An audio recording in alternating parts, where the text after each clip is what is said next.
क्या कभी आपने सोचा है कि जिस वर्षा के लिए एक घर में हाथ जोड़कर प्रार्थना की जा रही हो, उसी वर्षा को रोकने के लिए दूसरे घर में आंखें बंद करके विनती की जा रही हो? एक ही आसमान, एक ही बादल, लेकिन किसी के लिए उम्मीद तो किसी के लिए संकट।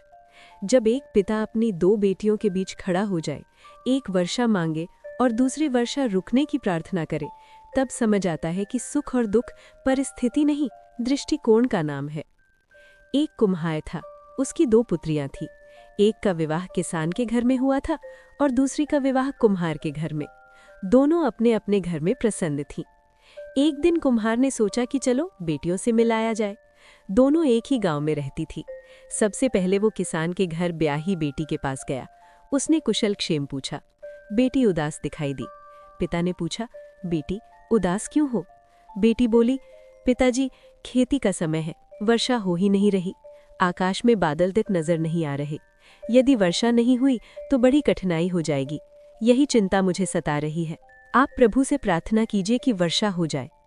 कुम्हार ने उसे समझाया और फिर दूसरी बेटी से मिलने चला गया। दूसरी बेटी के घर पहुंचा, हालचाल पूछा।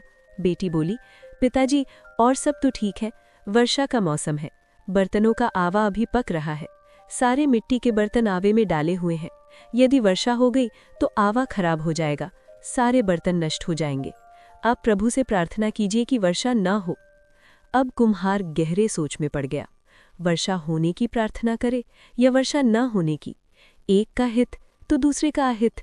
दोनों ही उसकी अपनी बेटियां थीं। तभी उसे जीवन का एक गहरा सत्य समझ आया। इस संसार में परिस्थितियां सबके लिए समान नहीं होती। जो एक व्यक्ति के लिए सुख है, वही दूसरे के लिए दुख बन सकता है। इसलिए जीवन में संभाव रखना चाहिए, क्योंकि सुख और दुख दोनों अपने हैं।